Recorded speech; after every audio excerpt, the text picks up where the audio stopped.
and welcome to Murder Dictionary Podcast. I'm Brianna, and over there is Courtney. Hello. So, we are back. We missed you. I hope you guys missed us. I think you guys missed us. I missed you as well. We've just talked for long enough for you to tell me that you're losing your voice, so yeah, we should start recording. It's getting sore. So, obviously, we missed each other. So we're back. We've got another Hitman story. And before we get to our very last letter H Hitman, let's get to some business. So you're going to find links to our Facebook, Instagram, and Twitter in our show notes every week if you want to follow us over there and get some memes and true crime news and information about when the episodes are coming out. We also just dropped another Patreon episode. So definitely, if you're on our Patreon, go check that out if you're already a patron. And if you haven't, then the link to our Patreon is in the show notes. So definitely join our Patreon if you want bonus episodes and stuff. So we want to say thank you to a few new people that joined Patreon since the last episode. So thank you to Jessica, Aaron, Rachel, Elliot, Jamie, Heather, and then Robin and Brenda both increased their Patreon support. So thanks, you guys. Thank you so much. That we hope you awesome. Enjoy. Yeah, go check out that new episode. It's really fun. It's super weird. It was one of those ones where I was like, this could be a full episode. I've been talking about it with my girlfriend ever since then. Since we recorded, I'm like, okay, now I'm thinking about it this way. And like, what about this? It's an insanity case. So there's a lot of interesting mental health stuff to look at. So definitely go check that out. It's insane. Yeah. So the other thing is we have a podcast editor that does our audio editing for us and our production named Dimitri. And we wanted to say thank you to him. And he just launched a new website. So he has helped us out so much with IT issues, website stuff. There's just so many things that he does. But he definitely, if you need some audio support, some podcast editing, check out mypodcasthero.com. He's our fifth Beatle. He really is. Yeah. Thank you, Dimitri. We couldn't do it without you. There's no way. No way at all. So thank you so much to him. And also, just if you guys need anything for audio, definitely check out mypodcasthero.com. Cool? Awesome. So with all that said, we are finishing up letter H for Hitman today. Yep. You still got a voice for this? Yeah, no, totally. I was just thinking, I'm like, God, who are our other hitmen? And then, yeah, okay. Yeah, Charles Harrelson. Rivy. And Rivy. Yep. Cocaine Cowboys Rivy. So tonight, we're finishing it out with a killer dentist. I'm so excited. And I've had so much dental work in the last month or so. Yeah, it's been horrible. I'm not even done, but I got to get it all done. And so I think I might have to just, I don't know what I'm going to do when I go to your happy place when you're there. Oh, you're God. Officially scared of dentists. Yeah. So back when we were at letter D, Courtney really wanted to do killer dentists, and I vetoed it. I feel bad, so I've been trying to make up for it and do some dentists with different letters. So tonight, the hitman happens to also be a dentist. It was the greatest thing that you ever did, though, because it's now challenged both of us to go outside dentists. and find these killer dentists. And we have found so many. I think we've done more dentists.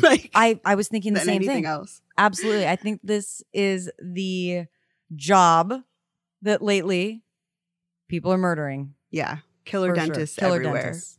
Yeah. But I stand by the fact that Dirty Cops was a really great subject for letter D. Of course. So I'm like, now we've got this opportunity to find some dentists. And this technically, we still haven't actually found the killer dentist I was looking for, because what I wanted was a dentist that kills people in the chair. Right. Because I was thinking I have to go get dental work. What if, oh my God, it kills me in the chair. I go under. It's totally anxiety fueled. 100%. But I wanted to know about people that you put the mask on and you don't wake up, Right. And he's just like Dr. Death, Yeah. Never found him, but I'm still looking. Yeah, we'll find it. That'll maybe be a bonus episode. When we eventually find it, we'll put it on Patreon. But tonight, we've got a hitman with a side of dentistry. Side of dentist. Cool. Awesome. So we're going to be talking about Glennon Engelman, who also, Glenn for short, right? He was born on February 6, 1927 in Missouri. He had one sister and two brothers, and he was the youngest of four children. And I know I'm probably pretty judgy, but I think there's something about being the youngest that makes you a little bit bratty, a little bit spoiled. And we know that he kind of fit into that mold, you know? He usually got what he wanted. His parents really bent to his needs, especially in comparison to the other children. His father was a railroad clerk who used to be in the Air Force, so he also grew up in this really strict military home. A lot of boundaries, a lot of rules. Wonder if his siblings didn't like him because he's getting away with more stuff in this strict military house. Might be kind of interesting dynamics. Yeah, it seemed like he was the one that could just do whatever he wanted. So, of course, I'm assuming he wasn't very popular with his siblings. I'd be pissed. Yeah, being the baby, being spoiled, getting away with whatever. Yeah. Definitely. So they were middle class with a pretty nice home, and the Engelmans made sure that their kids had a lot of opportunity to do well in life. Glenn did really well in school, and afterwards he wanted to go to college, but his parents encouraged him to enlist in the Army first because of his dad's background. Makes sense. After serving in the armed forces, he came home and he went to school on the GI Bill. In 1954, he graduated in dentistry. Hooray! From the University of Washington in St. Louis. Sorry, that should be Washington University. I don't know why I said University of Washington. You know what I mean. I didn't even notice. So you're doing great. So Glenn set up a practice in a downtrodden St. Louis neighborhood, and he actually often worked on a sliding scale or even treated his poorest patients for free, which is very surprising based on his other very selfish, bratty behavior. That he really wanted to give back to the community and give cheap or free dental care. I'm always really intrigued because that's just so nice of him. You know, he doesn't have to do that, right? But also, P.S. he's a murderer. Also, it doesn't add up. Yeah. It doesn't really make sense to so many other aspects of his personality that are selfish and narcissistic and self-serving, and really show that he doesn't care about other people, especially people with less than him. It's a little double lifey. Yes, very much so. Although Glenn was not very attractive, he was definitely a ladies' man.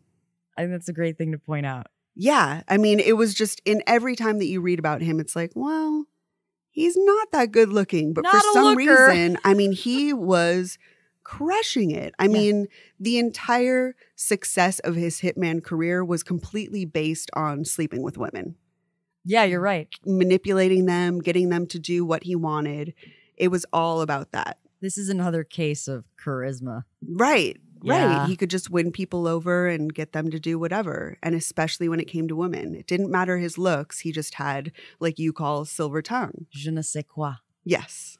Yeah, silver tongue can make you believe anything. And it really wasn't that he had a weakness for women, because sometimes people call it that, right? Like a weakness or whatever. Yeah, I guess. Whatever.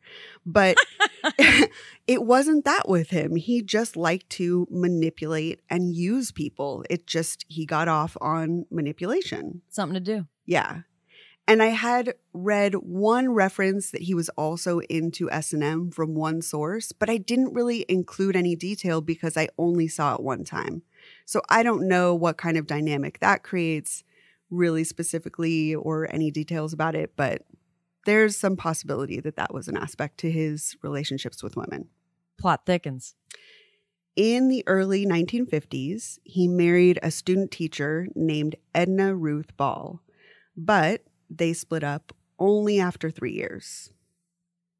After their divorce, Glenn supported her financially and they continued to sleep together. Sounds like a wonderful situation. I don't even have to be married to this guy. He's going to support me and I can just sleep with him whenever. It makes me wonder why they even split up. Exactly. Like, you're still sleeping together. You're still supporting her financially. I mean, was it a monogamy thing? Was it just like, well, he's sleeping with other women? I don't really know if he cheated. I'm assuming he did because of the stories about him. But that's got to be the only thing that was different, is like now he's sleeping with other people. Otherwise, they're doing the same stuff they were when they were married. Maybe she wanted her own place. Right? I don't know. She wanted to live like Tim Burton and Helena Bonham Carter or something. The greatest setup ever. That would be a dream, honestly. I mean, come on. I love my own space and time. I do too. So, of course, after they split up, Edna also expected free dental care as well. Of course. Of course. But that wasn't a big deal. I mean, he was already giving that to most people anyway. Why not give it to the woman he's sleeping with? That's true. Since Glenn was a ladies' man, he wasn't all that bothered that his marriage had ended. He just spent more time chasing women and doing his other hobbies. In his free time, Glenn enjoyed hunting.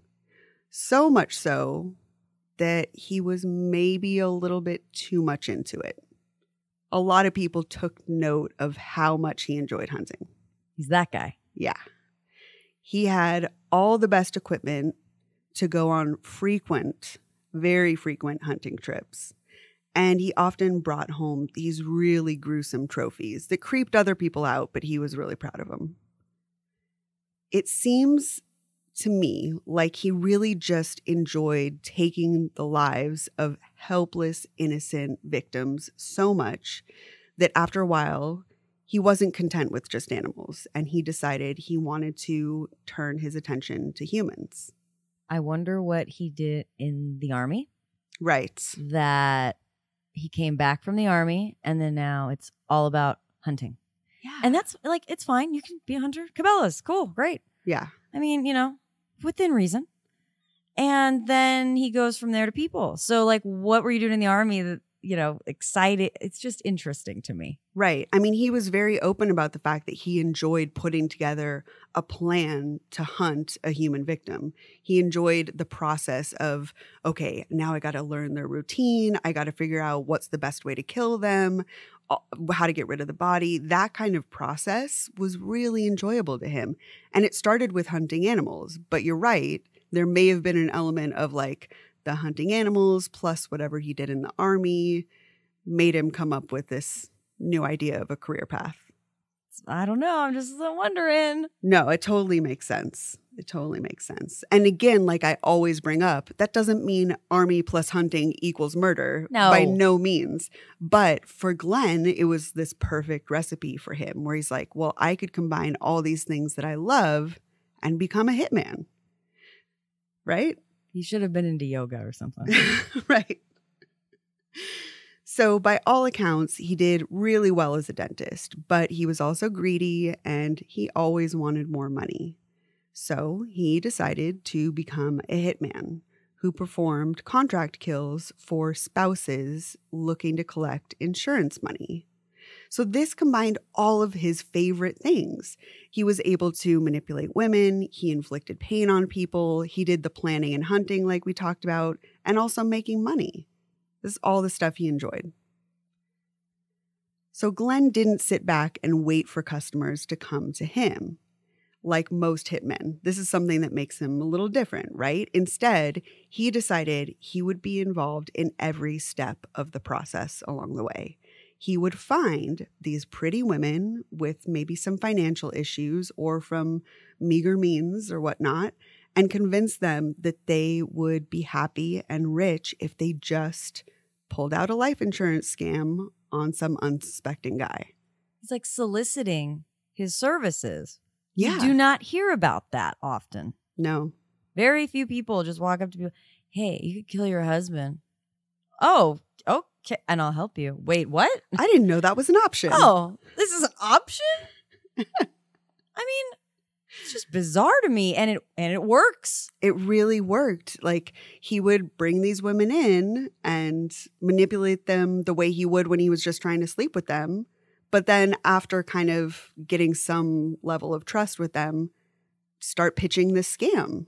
Should be convincing these women to go back to school. Like, Right. do some good, not use your powers for evil. He could have made such a difference in the world, you know? Yes, he could have been inspirational Right? to women in some regard, Like, apparently. girl, you need to get your education. Baby girl. You're beautiful, You're but I beautiful. believe you could use your mind. You got could be so the much to person offer. that just cures cancer, you know? Yes. Yeah, But no, you're instead, exquisite, beauty. You're exquisite. Yeah. instead he was just like, let's get some money. Let's make this shmoney. I'm going to kill whoever you pick to marry. So he was from the very beginning plotting everything, from first meeting the woman and then recruiting them to do these insurance scams. He also reportedly taught them how to seduce men and perfect their sexual techniques so they could more easily manipulate men. He also taught these tactics to his ex-wife, Edna, and then sent her off to lure in a husband. Okay, so First customer. This is him telling us this. This is not Edna going, he taught me sexual things that were so amazing and I can lure in people. No, this is him telling police later. I would teach them such amazing. Look, I'm such a big man. Oh my God. You know, this is just braggadocious shit to me. It also sounded, yes, I agree, but kind of like he was putting down men. Or maybe that's just the way I read it. But They just weren't like, as good. well, Yes. men are just simple. You only need to do X, Y, and Z to manipulate them. Yes. Like if you give him head every day, he'll just listen to you. He will do whatever you want. And I think that's the kind of stuff that he was telling them. So it's not like he was really like blowing their minds and like, oh, sex is completely better and different because of me. It was more like, well, you can just use this to manipulate them because that's what they want from you or something, you know? Yeah. So that's the way I took it. But it is very braggy for him to give himself credit. Like, she wouldn't be able to lure in this guy without me. You know? I taught her That everything kind of she stuff. knows. Exactly. Shut It's bullshit. up. Whose mouth? It's her mouth. Right. Stop it. You didn't do that. Come Sorry, on. I'm screaming. So in June 1958, Edna married a 27-year-old student and clerk for the Union Electric Company named James Stanley Bullock. So it's unclear if she actually maybe had some genuine feelings for him that faded away, or if she had plotted an insurance scam with Glenn all along. I'm kind of 50-50 on that. I just don't know. I think it might be both in a weird way. Yeah?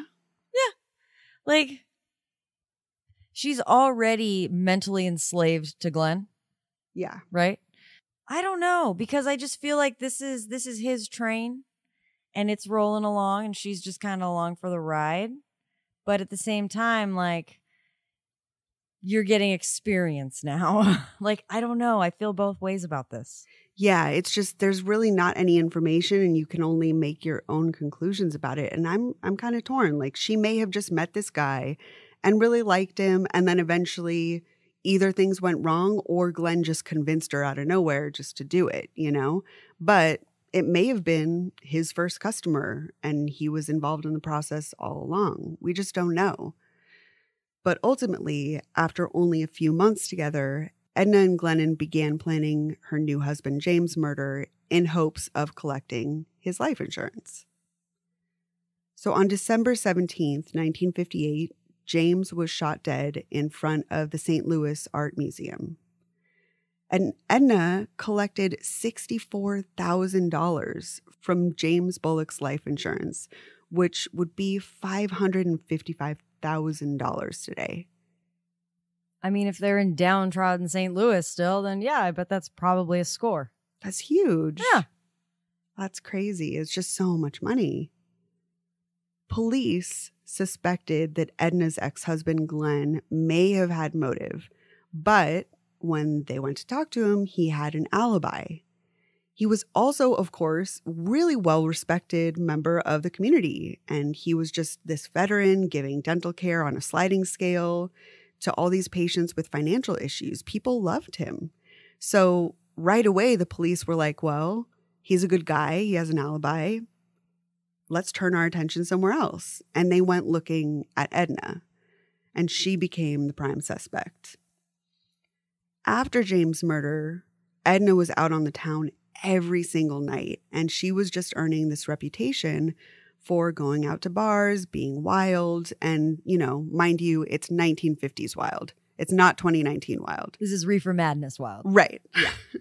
I love too that like she's got a little cash and now she goes crazy. Yeah, she was like, She's well, I'm living going to do what I want. Her life that she can now, right? Yeah. So detectives honed in on her, especially after seeing that she was partying so much and just having so much fun after her husband's death instead of being in mourning like most people would expect. She didn't play that very well. No. Looking back. No. That's the thing. I mean, you guys both, you murdered this person. You can't just be out there every night celebrating. Fake a little grief. Like, I don't want to judge anyone for their grief process. I never want to do that. And I don't want to shame people for getting 1950s wild. However, like, if you're going to do this bad thing, you know that it looks bad. Yeah. Right? Yeah. No, I mean, we're not judging it. We're just, this is the fact. You killed, like, you don't want to get caught. 1 and 1 is 2. You pretend to be sad. I mean, come on. It's a little, all right, Edna, you're not thinking clear here. Insurance scam 101. Just pretend to be scared, like mad. Introduction. Just like what happened to my husband? I'm grieving. Like all these myriad emotions that go on when you lose someone. She just displayed none of them. I can understand drowning your sorrows at the bottom of a bottle. Yeah, but not like it was apparently jarring for her. Reefer madness. So once they started honing in on her, detectives were criticized harshly by the media for questioning what was supposed to be a grieving widow. So after getting all this backlash, they decided to just back off, and the case went unsolved.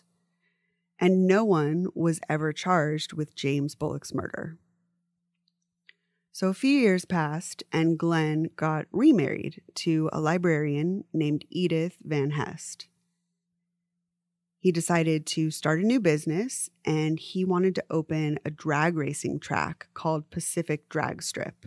Super random choice, right? Like, yeah. Reading this, I mean, my family, Gilmore Racing raced at Saugus Speedway. Like, I get it, but you go to the track, you don't start a track. It's just funny to me. Right. But I guess it's got to start somewhere, so. I guess, but it seemed very random, which part of me believes like maybe he just had like a random like dental patient that was like, hey, this is a lucrative thing to get into, or some sort of, it's got to come from somewhere is what I was thinking. Maybe he likes racing, Just a random interest. Who knows? Yeah. So he got the help of a business partner named Eric Frey, who, not so coincidentally, had recently married Glenn's ex-girlfriend, Sandra. Oh.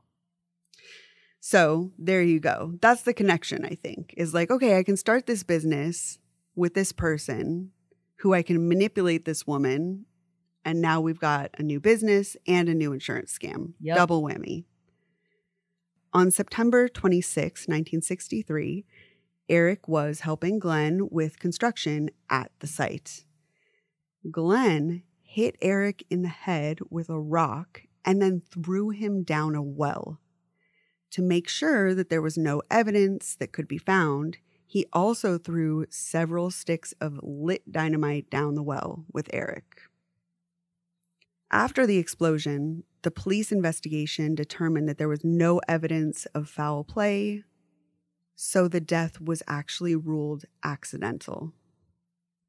Which is crazy to me. How is there no evidence of foul play here? Like, you found a body in a well with dynamite after a giant explosion? That doesn't make Stop sense. It. You're insulting my intelligence officers. But then there's this other part of me, like, is this just a like lost in translation old-timey thing where it's like maybe dynamite was so prevalent that it's just like, well, that's how we do construction. They're doing construction on the track. There's a well on the property anyway. We're going to blow this bitch up. We don't want any falling in it. And the guy that was blowing it up fell in it. It's that simple. Case closed. I think I cracked it. Sounds right to me. Call me crazy. Eric's widow, Sandra, a.k.a. Glenn's ex-girlfriend, collected the insurance money. Yeah, this is where the track idea came from. Sorry. Definitely. Just, like, come on. Thinking back, I'm like, yeah, this is totally. He's a really smart person at exploiting people and, all this. Yeah. He finds it and he just throws it and it's crazy. Moving all the chess pieces, getting all the people lined up. He is a scary person. Like he can make you see card mechanic kind of thing, right? Like manipulation, just see what he wants you to see. I think this is one of the things that really interests me about true crime. I think there's this perception that the scary thing is just this random, like, closing your bathroom mirror and seeing someone behind you. Yes, that's terrifying, right? But the thing that scares me is people that are in these abusive relationships and you don't understand that there's this manipulation going on and that it escalates, or this kind of thing where it's like, I've got all these chess pieces and I am somehow psychologically so intelligent that I can move all these people to just make someone disappear.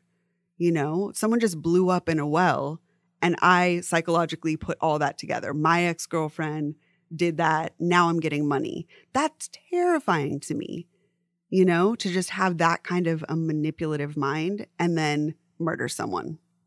But he could have used all those skills for good. He could have done something with all this organizational skill or manipulation skill in a positive way. He could have been a motivational speaker, right?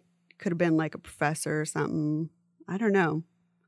I'm just thinking. I can't even think of what he could have done. Probably could have been a cult leader. Real. For sure.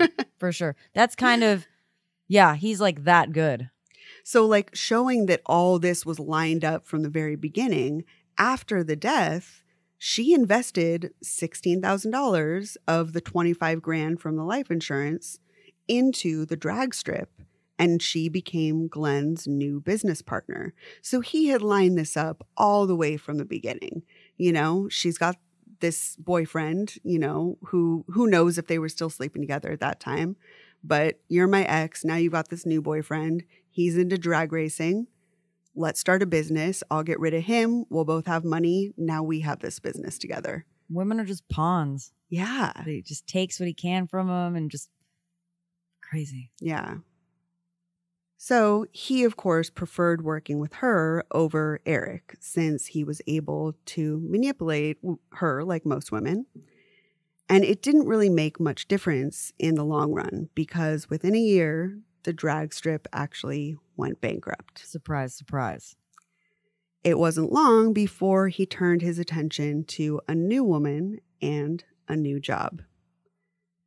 Glenn married Ruth Jolly in 1967. Introducing the Capital One Walmart Rewards Card. Earn unlimited 5% back on everything you buy at Walmart online. It's the perfect card for all your family's hints this holiday season. Like 5% back on the air fryer Grandpa told you about when he fell asleep in his chair. They don't fry anything. Or 5% back on the laptop your sister had carolers sing to you. 2 turtle doves and a laptop for Carrie. The Capital One Walmart Rewards Card. Earn unlimited rewards, including 5% back at Walmart online. What's in your wallet? Terms and exclusions apply. Capital One N.A.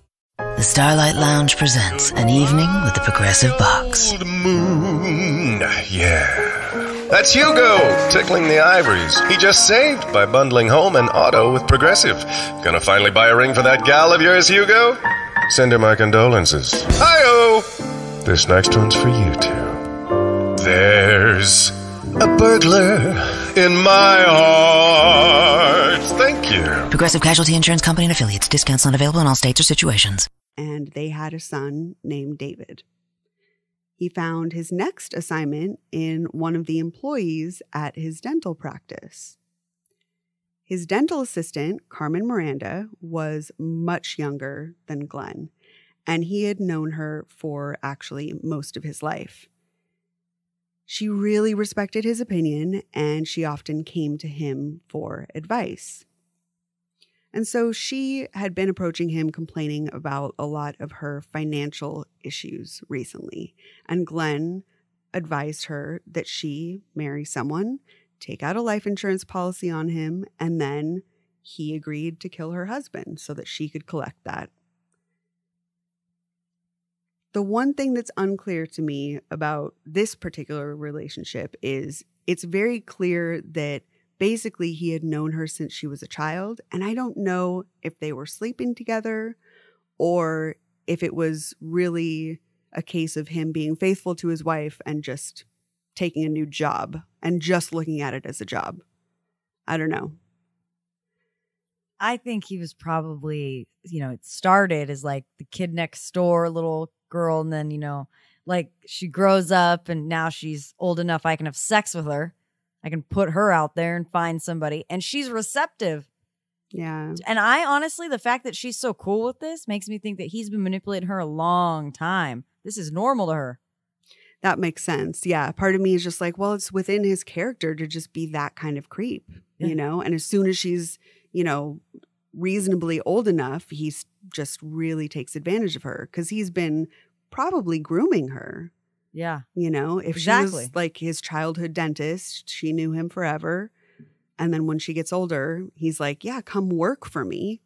Now I have more of a presence in your life. And now let's do this insurance scam together. Yeah. And her name is Carmen Miranda. Yeah. Which I kept thinking was a typo. No, her name was Carmen Miranda. It's just interesting to me. This is like on Bridezilla's, we have the character Shaka Khan, one word. One word name, Shaka Khan. And she was my favorite character, but this is funny. I don't know.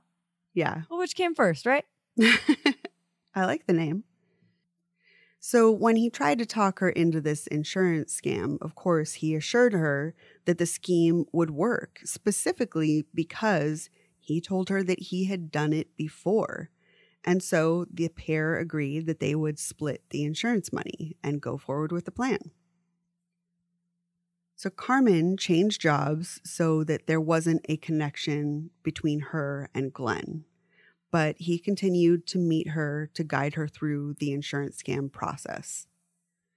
On October 31st, 1975, Miranda married a man named Peter Helm.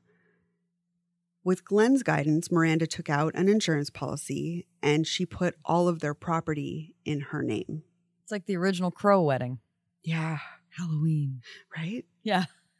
Dun, dun, dun. Shelley!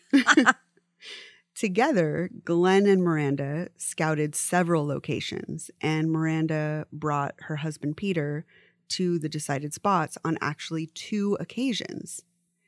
And they actually had to abort that plan twice because there were just these last-minute issues with the plan because too many people were around, pretty much. The 3rd attempt took place in Pacific, Missouri on September 5th, 1976. Miranda lured Peter to the remote location at a quarry where many people did like target practice and they shot their guns out there. So it seemed like a good place where there could be some cover up, right? Some sort of accident. The quarry is where on The Office, Creed Bratton, I live by the quarry. You should come over here and we'll throw stuff into it. Like he mentions it periodically throughout the whole show. Living by the quarry. Right? Old Creed. Like when you hear the word quarry, you know there's something creepy going on. Up to no good. Yeah. Why are you there? You don't need rocks. Only to throw stuff in it. That's it, right? Reminds me of the Flintstones. Yeah. And Garden State. Oh, yeah. Yep. So as she was standing talking with him, Glenn sniped her husband with a rifle, making it seem like it was an accident, like it was just target practice gone wrong. Stray bullets. Right. So Miranda, of course, she screamed and she started freaking out. So Glenn rushed over to calm her down. And suddenly they heard someone's voice yelling. So he fled the scene and she stayed there with her husband. First responders arrived and they tried to save him, but he was pronounced dead a short time later at St. Francis Hospital in Washington, Missouri. After an autopsy, it was determined that Helm had died of a single gunshot wound in the back. And again, the death was ruled an accident. After Peter's death, Miranda collected about $75,000 in insurance. And that would be about $314,000 today. So that's $10,000 more than Edna got, but it's $200,000 less now. I'm just doing a little math here. I can do it. When the insurance money came through, Miranda paid Glenn $10K, so $42,000 today. So now, for his no, I'm help. just kidding. So that's Let's put this on it's like little, percents. Wait, Yeah. 1%. So that's 1 out of 100. That's not a lot. In 1977, a woman named Barbara Boyle hired Glenn to help her get rid of her husband and her in-laws so that she could inherit their oil fortune.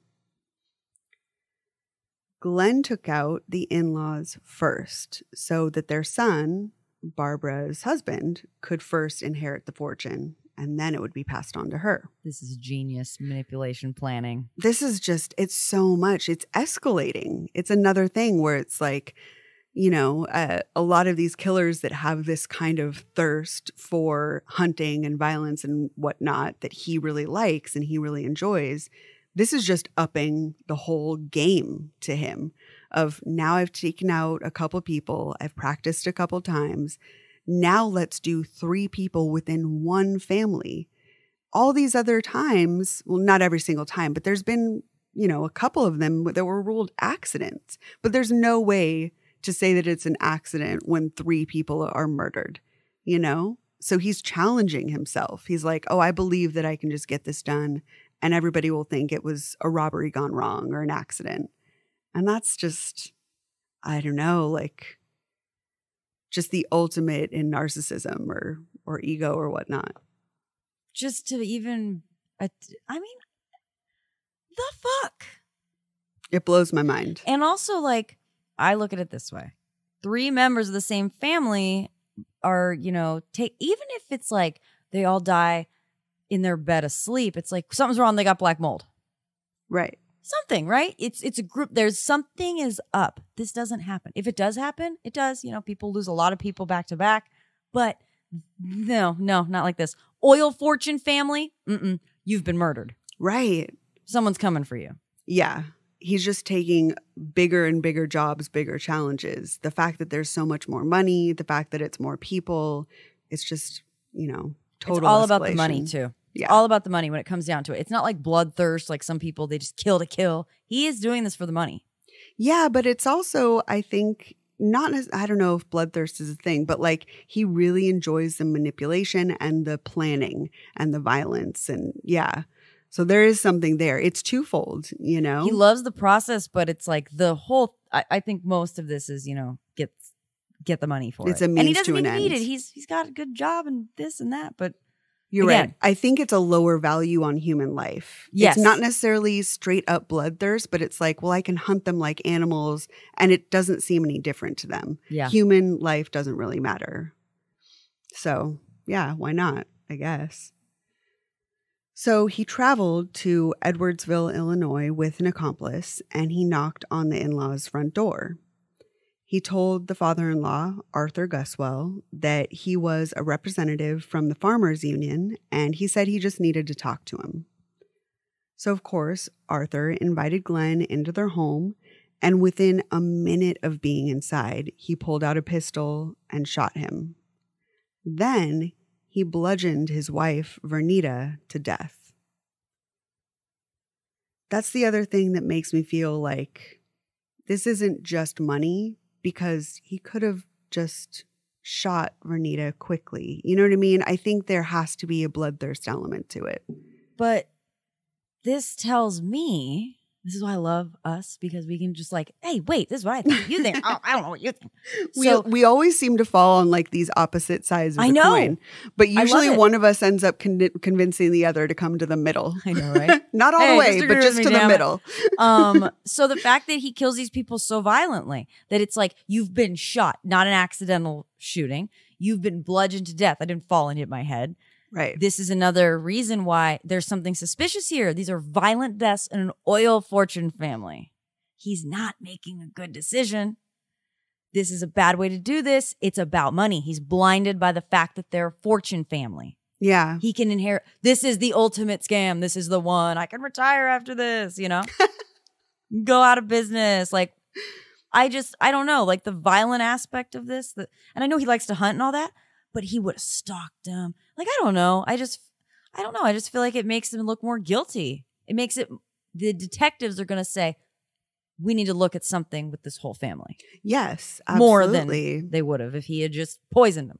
Right. Again, never mind. You know what I'm saying. No, I get it. I mean, I think that, yeah, he wants to take this bigger job, get more money, but he's also choosing to do it in a way that, you know, is pretty brutal, especially when he has a gun in his hand. He didn't have to bludgeon the second person. No. And that to me speaks volumes about like he wants the violence. So, and I do think he's highly motivated by money, but I mean, he's still giving his dental care away for cheap or free. Well, And- he can because he's taking everybody else's Right. money on the side. He's so he making can all be a this good extra- guy Yeah. in public and all that. This is his side hustle, apparently. This guy's deep. When the first responders arrived, they found that Arthur was miraculously still alive, but he actually succumbed to his injuries at the hospital later that evening, and they weren't really able to get much information out of him. It seemed like a completely random act of violence since friends and family insisted that nobody would have had any motive to hurt the Guswells. Detectives just had no idea who could have committed the murders, and the investigation hit a dead end. Barbara, at this point, began taking out multiple life insurance policies on her husband, Ronald, and actually forged his name on a lot of the paperwork. She also convinced her husband to amend his will to make her the sole beneficiary. So 17 months after Arthur and Vernita's murders, Glenn planned to get rid of Barbara's husband, Ronald. As Ronald arrived home one night, he opened up the garage door to find Glenn pointing a gun at him.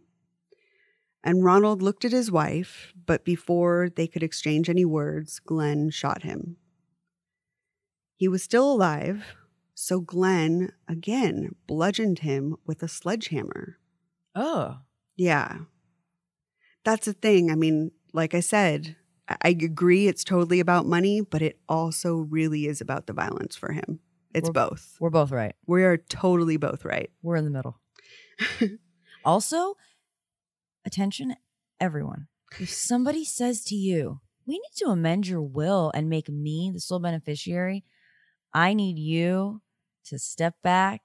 You can give me a call. I'll talk you out of this. Right. Something's up. And I'm not saying they're going to kill you, but somebody near them is going to kill you. There's a reason for this.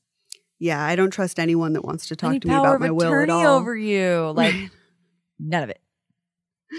Yeah, unless you're just so elderly that you need to have certain plans in place, you know? If your kids are like, I need power of attorney for your medical care, but if my partner, my significant other is like, yo, I know you're a healthy 40-year-old man, but maybe we should think about your will. You never know what's going to happen. Then they know what's going to happen. You don't know, but they know. And that's why they need you to change your will.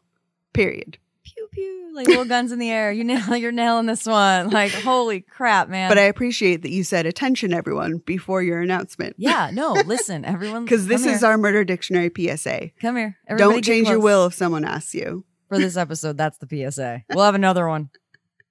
We need to have like Jerry Springer's little wrap up at the end, you know? The final thought, yeah. The final thought. We need to have that for every episode. Like what we've learned today is don't change your will if someone asks you, or definitely get rid of them because they're going to murder you. We had an episode a while back. I think it was Murder Dictionary, could have been Crime Screen, where I signed off. Take care of yourself and each other. Yes, I do Remember remember that, but I don't remember which one. Me neither. Let me know. I can't remember.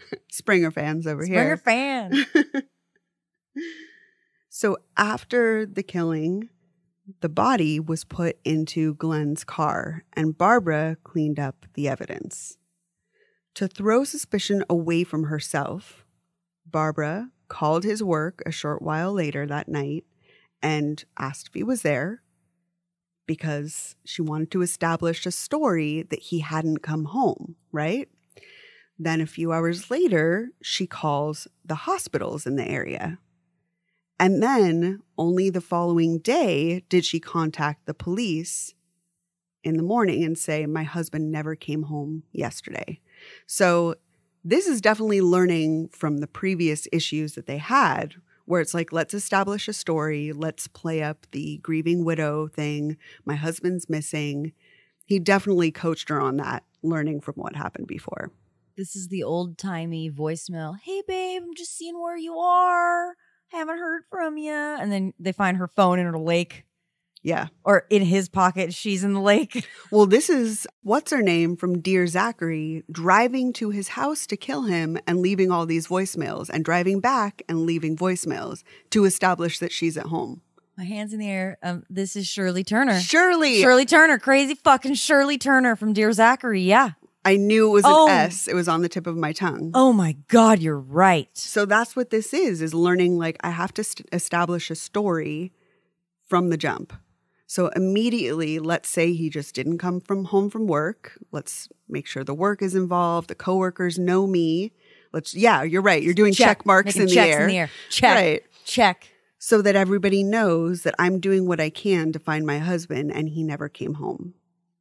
So then also this establishes that you shouldn't look at the home as a crime scene, right? Yep. No forensics to be taken. So yeah, there's just a lot that he's doing via her, by proxy, just to make sure that they don't look at them. Yeah. So with the help of this accomplice, Glenn put Ron's body in the backseat of his car and then parked it at a seedy motel. He took Ron's wallet and jewelry, then put condoms in Ron's pocket to make it look like he had basically been robbed by a sex worker. So Ron's body was found 3 days later, but there was no evidence that led to any possible suspects, so the case went cold. So it really, with everything that they set up, with him not coming home, and then the way he was found, there was only the assumption that it had to be a transaction with a sex worker gone wrong. And they just let it go. Every one of these is going unsolved. It's just maddening. They're all accident, unsolved, just dead ends. What's up with the St. Louis PD at this point? Right? What's going on here? Dude, you guys are slipping. I got questions. Definitely. We don't like it when Courtney has questions. Never. The Courtney inquiry is coming, St. Louis. So coming down the pike.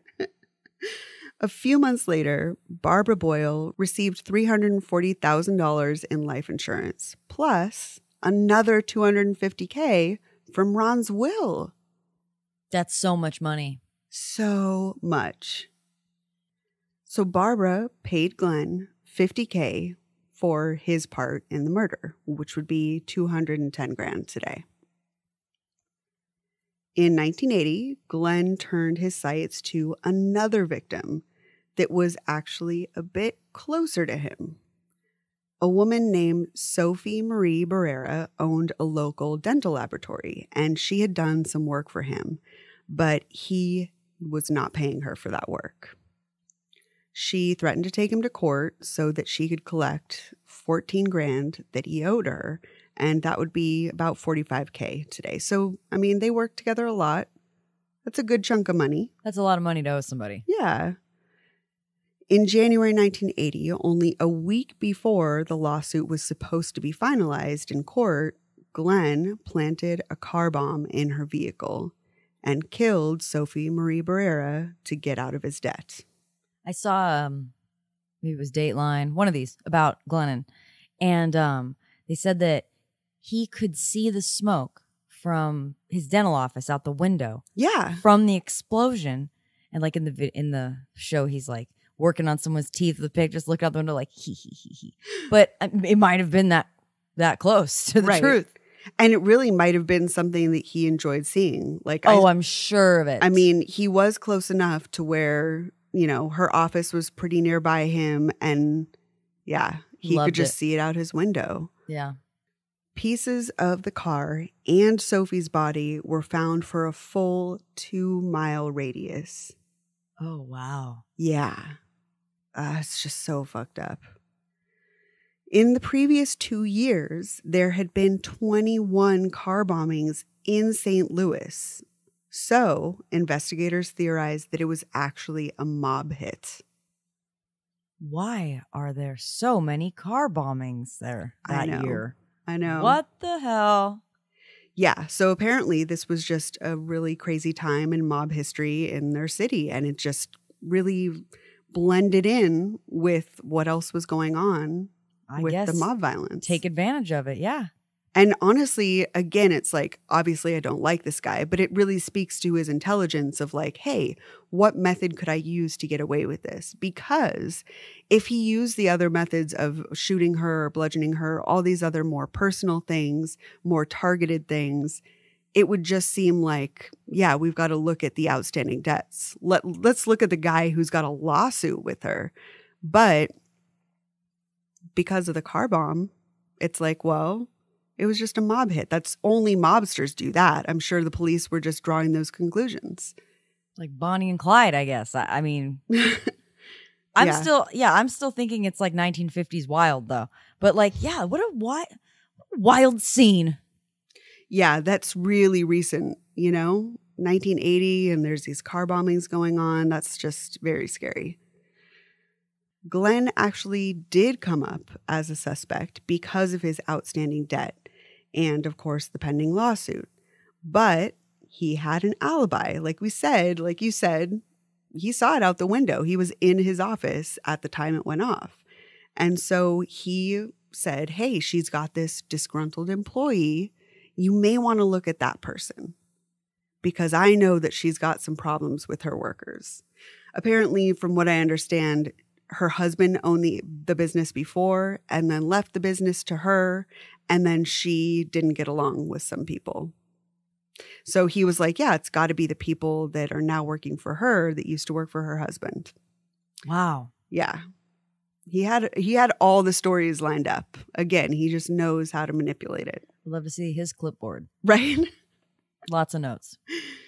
On January 16th, 1980, Glenn's wife, Ruth, began cooperating with law enforcement to provide information about all of her husband's illegal activities. They were separated at this point, and they were fighting over custody. So what was happening was she was starting to worry that Glenn might come after her, just like she had seen him do to so many others. She thought that it would be best to get him off the streets and ensure the safety of herself and her child. But of course, to me, that brings up the issue of like, well, she was fine with it when she was married to him and she could benefit from all the money that he was getting from murdering. But as soon as she was in danger, then it wasn't okay? Yeah, absolutely. What do you mean? I'm confused at why you're confused. That's just so upsetting to me. What do you mean? I'm confused. Yeah, she has his child. She needs to support that kid and herself, and she knows everything. This is. Yeah, it's just. I'm sorry. Of course. Unclear. I don't want. How clear we are. I don't want anything bad to happen to her, of course, but it's just so upsetting to me that she knew about these murders for so long and then just stood by benefiting from his money until it came to like, oh, well, maybe he could turn this on me. That's so unbelievable that people could have lived. Like there could have been lives saved if she came forward and said, hey, my husband did this. You have to stop him. But instead, she waits for who knows how long after she knew. This is the exact example of the shoe is on the other foot. Right. I mean, yeah. Come on. And I mean, not like we don't know. Maybe she's buying jewelry. Maybe she's going to Food for Less. Who knows? But either way, she's upset that she can't spend what she wants to. And, supporting her kid, I don't see him as someone who would just leave her with nothing, especially when she has this kid. And they're separated. They were together a long time. Like, I don't know. It doesn't seem that way. We don't know, but. Yeah, he financially supported other women after the relationship ended. He was supporting his ex-wife. So, I mean, yeah, her finances weren't at jeopardy, really. I think this is pretty clear. Yeah. I'm not confused. It's just disappointing when you're like, oh, you were rooting for her? No. Like just disappointing in humanity that someone would just not value someone else's life. That's what I mean. Sure. Is like this bitch, like That's unbelievable. You still believe in like the good in people. It's adorable. Just barely, trust me. Yeah, I know. It's we're hanging both on by there. a thread. We're there. So at first, police didn't believe her story that this straight-laced dentist was moonlighting as a hitman and had gotten away with multiple murders already. They just didn't believe her. To hear that like interview, you know? Right? Like, okay, sure, lady. Well, I just saw Dr. Engelman. What do you mean? I just had a filling like 2 weeks ago, you know? I mean, like, who knows? Yeah. Well, we just don't believe women, period. It's like, well, she's hysterical. They probably thought she was making up a story because of custody or something, or because they were separated. She was trying to throw some sort of negativity his way, right? Why would you ever believe a hysterical woman? Right? Like, I mean, I just assume that that's what was at play in this interview. So, of course, she knew that she was telling the truth. So she was like, just let me wear a wire. Like, I'll record him. He'll tell me. And she was just aiming to corroborate all of her claims, you know? So on Valentine's Day, she got mic'd up and asked him about his crimes so that the police could hear the conversation with her husband and hear it straight out of his mouth. During these recorded conversations, Glenn acknowledged his part in coaching his former employee, Carmen Miranda, and committing the murder so that they could collect the insurance money. So, Glennon Engelman was charged with murder for the first time on February 24th, 1980, for specifically the sniping death of Peter Helm, his former employee Carmen Miranda's husband. During the trial, the prosecution played the recordings made by his ex-wife, Ruth, which was pretty hard for the defense to recover from. There was not much coming back after you heard it coming out of his mouth. It was also extremely damaging that the victim's wife, Carmen, flipped and testified against him. My guess is she kind of got away from him for a little while. Got out from under his wing, probably had to deal with the fact that she's got crazy PTSD right. from watching him get sniped. She was freaked out. Yeah, she definitely had a really hard time with it. Didn't realize the gravity of what she was doing until the moment it happened, which really, you know, there was a lot of manipulation going on there. She got some miles between. She got some time where she could think and probably was, okay, this is the right thing to do. Yeah. So he was found guilty and sentenced to 50 years. A short while later, Glenn was accused of murdering the lab owner, Sophie Marie Barrera, by her son, Frederick. After a brief trial, Glenn was also found guilty in the car bomb murder of Sophie and then sentenced to life in prison. While serving this time, information started to come out about the murders of Arthur, Vernita, and Ronald Guswell, the oil fortune murders. An informant came forward to tell police about how Glenn had been sleeping with the wife, Barbara Boyle. And it was even before she married Ron that they had been an item. So immediately police turned their attention to Glenn. And of course, after investigating, it turned out Glenn had encouraged Barbara to go after Ron because of his family fortune. Surprise, surprise. He was there all along. He is down with the long con. Truly. A lot of time it's like short con here and there. You know, we've always got something going on. Something's going on. Something's going on. One of my favorite quotes of all time is Courtney saying, we're going to plant these seeds and then we're going to fuck them. Yeah, we're going to exploit it. You're going to plant a bunch of seeds because you don't know which is going to grow. And then you got to fuck those seeds. You got to fuck the plant. Then you got to life insurance scam those seeds. Yeah, life insurance scam them next. Absolutely. And there's a movie that says very similarly, but it's funny because it's like, there's nothing truer than that. Yeah. If there's nothing I can leave you with, it's they're fucking the plants the seeds that they're sowing. Okay? Yeah, he's definitely just long con. He's long like, con. I know that this seed is going to turn into something. So even when, you know, you've got this patient that's really young, then you know her as a teenager, like you're already doing all the manipulation So you're like, maybe this will just turn out right. But if you plant 100 seeds, one of them's going to turn into a life insurance scam. Yeah. And so that's why he's just always got multiple irons in the fire. It's just, I don't even have the energy or time. I don't even have the memory to really keep all these things straight, right? It's always interesting to me because it's also like, you know, the guys that are scamming multiple women, like the dating guys that, you know, even like Dine and Dash kind of thing. Where Right, do you like- find the time for this? Love After Lockup, like Love it. Michael with Yeah, okay. 2 women, right? Yep, I'm on it. If you're I not don't watching, have- you should. I don't have the energy. I don't have the time. 2 stories, 2 people. Like, I just don't have it in me. But that people do it every day. And he was one of those people, just like, yeah, I've got my wife, I've got women on the side, and I've got people that maybe in the future these seeds will grow into money, you know? Money tree. Yeah, absolutely. Yeah. So, of course, everyone knew Glenn had encouraged Barbara to go after him from the jump. So Barbara pursued Ron until she was able to marry into the family and get closer to inheriting their money. So after learning from his previous trials, Glenn decided that he couldn't fight this case. Once it was established that they had a relationship before and that he had already been proven guilty of these multiple murders before this, he knew he had to take a plea. So he decided to take this plea deal for committing the 3 murders of the entire Guswell family. As part of the plea deal, Glenn gave information about Barbara's part in orchestrating the murders and collecting the life insurance money. She was acquitted of killing her husband's parents, Arthur and Vernita. However, she was convicted in her husband's murder, and she was sentenced to 50 years.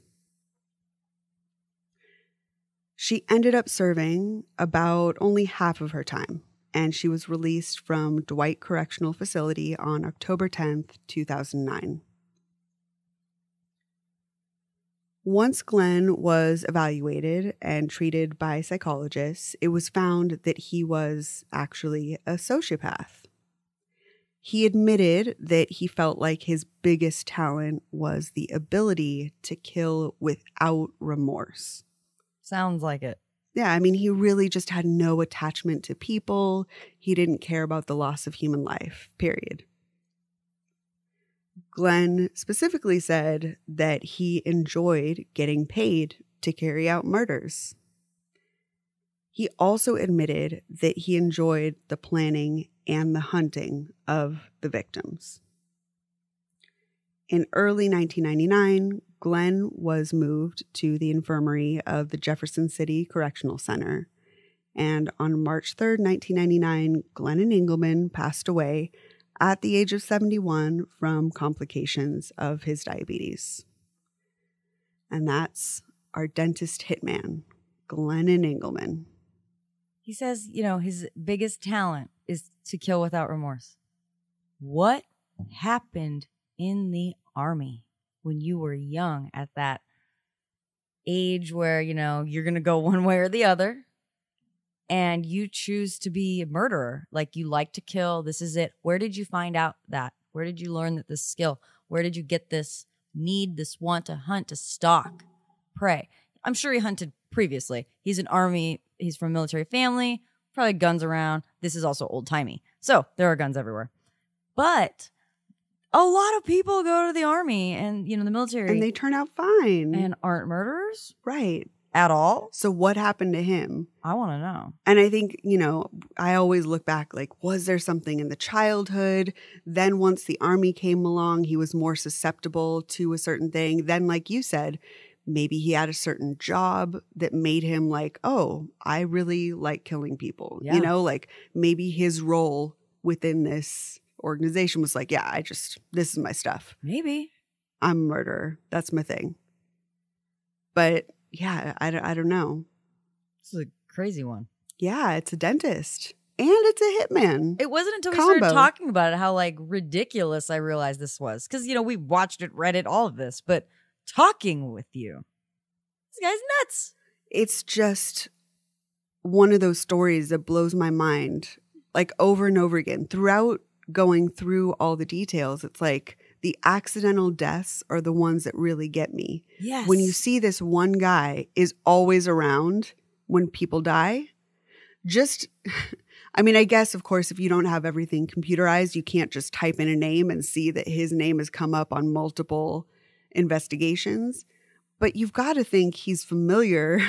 Like the detectives are like, oh yeah, I've seen this guy. We interviewed him when that guy fell down a well. Now we're interviewing him again, you know? I would think that it would come up, that it would point to him faster, or that they wouldn't be ruled accidents.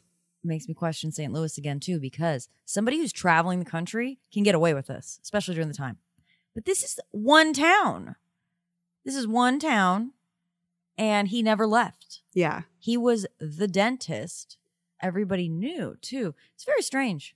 Yeah, and one of the things that we talk about old-timey murders is you can commit a crime and then just leave and pick up and start a completely new life. Nobody knows you. But he stayed. You're right. Like, that's incredible. It's like, what are you doing? Everybody knows you in St. Louis. The people he went to school with are the people in the neighborhood. I mean, yeah, it's not a big, like, it's urban, but it's not a big town, a big city at this point. I mean, for the time, it's one of the bigger cities, but still. Right. I mean, what? You've got to assume that he went into the police station to give a statement, and someone there was like, oh, that's so-and-so. He's my dentist. You know, Yeah. You've got to assume someone's like, oh, I know his wife. I know my kids go to school with this kid, or whatever it is. It's, you know, yeah. It's incredible to me that nobody was like, hey, that guy, we got to look into him. Yeah. You know, but again, it's like, it's all about appearances so much of the time. He's giving free dental care. People see him around the neighborhood. They know that he's the dentist. They look at him and he's like, he served in the armed forces. Like, But he's unattractive. Just so you know, I had to point that out and tell you how unattractive but he is. also I think that works in his favor. Totally 'Cause works in looking his favor. just very basic, just like, okay, you're just look like every other guy. You're going blend to right get in. lost into the crowd. Yeah. So, man, hitmen, we're done. Fuck 'em. They're all just so cold. Ice cold. Yeah. They have no remorse, obviously, but like the ballsiness of, you know, the chutzpah of it all. Wow. Yeah, definitely there's a theme of just no attachment to human life, no really value on humanity and like actually taking someone's life. And yeah, greed, self-centeredness, just not caring, you know? But again, like at some point, they've done so many murders and they decide they can take that one step to go and murder 3 people or do it Yeah. so publicly with a car bomb. And then, of course, they get caught. He probably could have not killed the 3 and done the car bomb and still been fine. You know, it's just like, whoa. Yeah, he was just pushed good. it too far. Yeah. Yeah. Well, Yeah. okay. But so many people, again, like I said, just so many people had to die, especially with, I'm assuming all his wives knew this was going on. Yeah. And then it's like there's another element of, yes, I'm upset that the wife and any of his significant others didn't come forward, but also he's, like we said, a master manipulator and probably just very emotionally abusive, if They're not more victims. than that. Like they're victims too. Yeah. So I'm For sure sure. that they were just backed into a corner where it's like, I'm not safe to come forward, you know, but just, I really deeply wish that at some point, one of them had felt like they could have just said, hey, Glenn is a murderer. You know, hey, St. Louis cops, your dentist killed someone. Yeah. Please get him off the streets. Because they obviously knew, he was obviously talking to his wives and partners that, you know, they could have really saved some lives. It's a shame. So, yeah, that's our very last hitman for letter H in our murder dictionary. So we're Yay. going to move on to letter I next week. Sounds good. Oh, man. So before we get out of here, just a reminder that if you want to join our Patreon, we have a new Patreon episode up. So definitely we want to also say thank you to our new patrons, Jessica, Aaron, Rachel, Elliot, Robin, Brenda, Jamie, and Heather. Thank you again. So thanks, you guys. We really appreciate you. Thank you so much for your support, and everyone that listens or tells their family and friends about our podcast. It really, really means a lot. Really appreciate it. And then lastly, again, our editor, if you need some editing or any sort of audio help, definitely check out Dimitri at mypodcasthero.com. Cool? Cool. And then next week, we'll be back with letter I in our murder dictionary. Cool? Cool. So take care of yourself. Spay and neuter your pets. And each other. Final thought. Bye. Bye.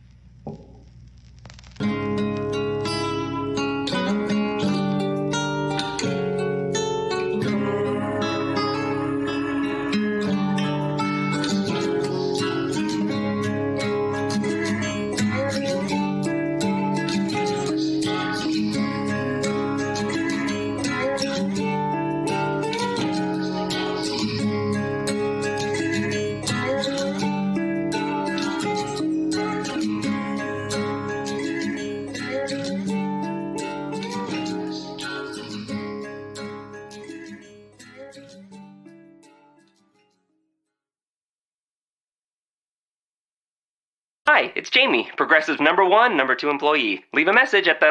Hey, Jamie, it's me, Jamie.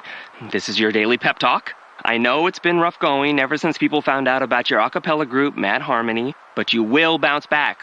I mean, you're the guy always helping people find coverage options with the Name Your Price tool. It should be you giving me the pep talk. Now get out there, hit that high note, and take Mad Harmony all the way to nationals this year! Sorry, it's pitchy. Progressive Casualty Insurance Company and Affiliates. Price and coverage match limited by state law. Hi, it's Jamie, Progressive #1, #2 employee. Leave a message at the... Hey, Jamie, it's me, Jamie. This is your daily pep talk. I know it's been rough going ever since people found out about your a cappella group, Mad Harmony, but you will bounce back. I mean, you're the guy always helping people find coverage options with the Name Your Price tool. It should be you giving me the pep talk. Now get out there, hit that high note, and take Mad Harmony all the way to nationals this year! Sorry, it's pitchy. Progressive Casualty Insurance Company and Affiliates. Price and coverage match limited by state law.